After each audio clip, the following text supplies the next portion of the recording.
Halo, assalamualaikum warahmatullahi wabarakatuh. Salam sejahtera untuk kita semua dan selamat pagi. Tragedi Mandor berdarah.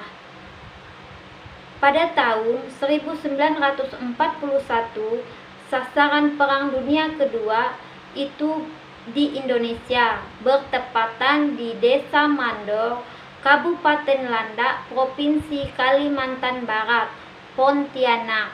Sejak tanggal 22 Februari, Jepang beranggapan Kalimantan Barat ini adalah milik Jepang karena Jepang menang melawan Belanda. Kepemilikan ini dianggap Jepang tuh suatu kesempatan besar lah, karena Kalimantan Barat ini luasnya lebih luas dari Pulau Jawa. Hari itu Pontianak dibom. 9 pesawat meluluh lantahkan kota Pontianak. Tapi bukan cuma kota Pontianak, Mempawah, Ngabang, pokoknya seprovinsi Kalimantan Barat itu diluluh lantahkan Jepang. Itu dipimpin oleh Rikun Gun Shinsei. Rikun Gun Shinsei ini adalah angkatan bersenjata milik Jepang. Angkatan darat bersenjatanya itu di bahu sebelah kanannya dikasih lambang bintang. Tapi Rikun Gun Shinsei ini masih baik karena dia tuh masih ada jiwa kemanusiaannya. Jadi dia ini kayak yang suatu wilayah itu kalau dia bertempat tinggal di situ itu masih berlaku baik lah, masih dilindunginya. Jadi di Jepang itu kayak ada wewenang dari atasan gitu kan. Setelah dimusyawarahkannya pada tanggal 21 Juli 1942 beralih tangan ke angkatan darat, angkatan laut yang dikasih nama tuh Taigu, yang berlambangkan jangkar. Dia menguasai Kalimantan Barat, Sulawesi dan pulau-pulau kecil. Dia berpindah tangan tadi itu dari Rikun Shinsei berpindah ke Taigu. Dari angkatan darat berpindah ke angkatan laut. Tapi angkatan laut ini sangat-sangatlah kejam. Angkatan laut ini anak-anak muda Jepang yang hasil perkawinan paksa dengan kewarganegaraan Cina waktu Jepang menjajah Cina dulu.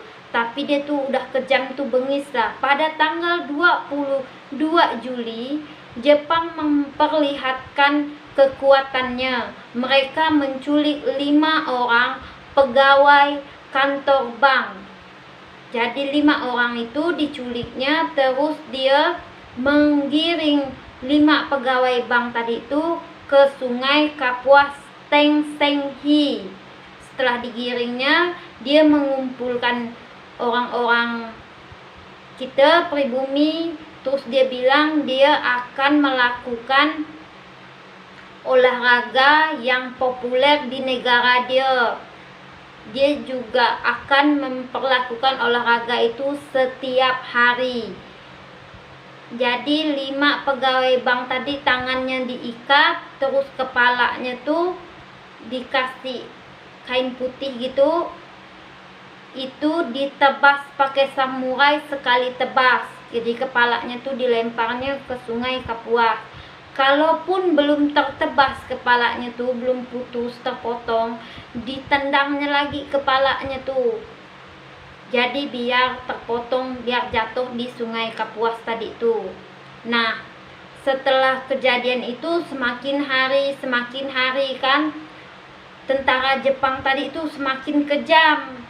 Jadi mereka nih kayak dari tahun 1991 tadi itu sampai 1994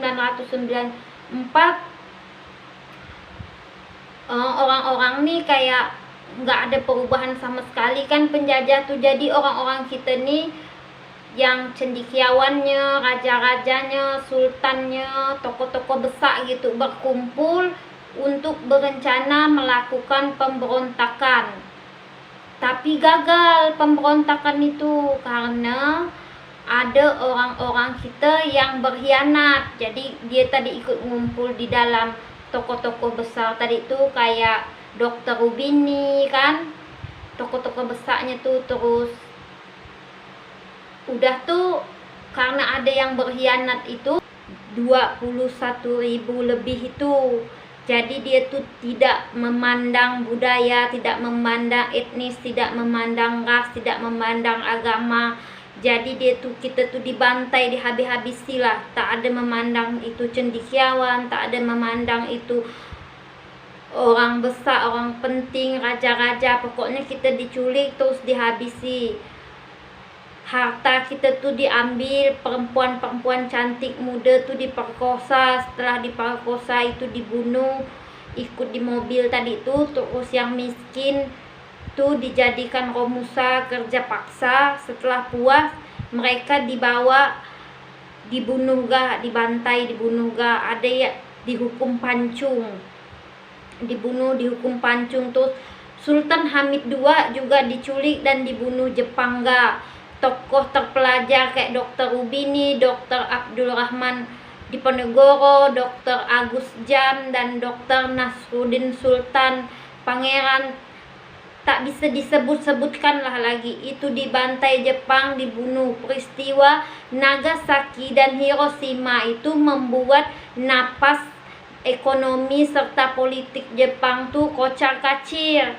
Pada tahun 1945 tapi Jepang tuh masih menyiksa rakyat Indonesia, khususnya orang Pontianak tuh. Walaupun negara dia itu udah kena bom atom, tapi dia tuh masih kayak membantai Indonesia tak henti-henti. Pada suatu kejadian, Pangsuma atau Badu Lalang memimpin di daerah Meliau sampai melakukan perlawanan yang membabi buta kepada Jepang, sampai Kalsunakatani, sampai bisa dipenggal kepalanya di daerah Sekacing benua Labai. Pada abad ke-18 Masehi, pusat pertambangan emas Tionghoa, Mandor terkenal dengan swasembada emas. Jadi kenapa orang Jepang nih benci benar dengan orang Kalimantan Barat? Karena di Kalimantan Barat itu kan kebanyakan ada beberapa orang Tionghoa. Nah, dia tuh takut karena dia dulu kan pernah menjajah bangsa Cina. Jadi dia tuh takut orang Tionghoa itu membiayai orang pribumi untuk melawan Jepang. Jadi dia habisi orang Tionghoa tuh, habisi orang pribumi gitu. Jadi kita nih bermacam-macam suku lah, kayak Dayak, Melayu, terus Chinese. Kita nih menjadi satu melawan penjajah Jepang tadi tuh. Pada tanggal 27 Juni 1977 dari makam ke-10. Nah, makam tadi kan ada satu makam, tapi makamnya tuh besar-besar karena dari 2000 lebih tadi itu kan, makam 1, 2, 3, 4, 5, 6, 7, 8 gitu kan, sampailah ke-10. Di makam ke-10 itu ditemukan jenazah yang masih utuh, pria dan wanita, yang masih tak ada ditemukan luka. Di makam itu, di dalam makam itu ditemukan jenazah yang masih utuh gitu, di makam ke-10 tadi itu. Pada tanggal 28 Juli 1977, Gubernur Kardarsono meresmikan Monumen Kalimantan Barat, yang dimana ditulis di monumen tersebut, "Tidaklah cukup sekedar engkau kenang, tetapi harapanku Anda teruskan semangat juangmu untuk memerangi segala bentuk penjajahan." Jadi orang-orang kita, pahlawan-pahlawan kita tuh dari yang cendekiawan kayak Sultan itu berharap kita yang dikasih Dia kan udah membela bangsa Indonesia ini, khususnya Kalimantan Barat kan. Jadi dia tuh berharap kita ini kalau misalnya ada penjajah yang menjajah kita ini diharapkan jangan kita tuh hanya mengenang aja, tetapi kita pun harus memperjuangkan negara Republik kita inilah. Udah itu kayak yang mana kita nih juga harus cinta gitu tanah air kita sendiri.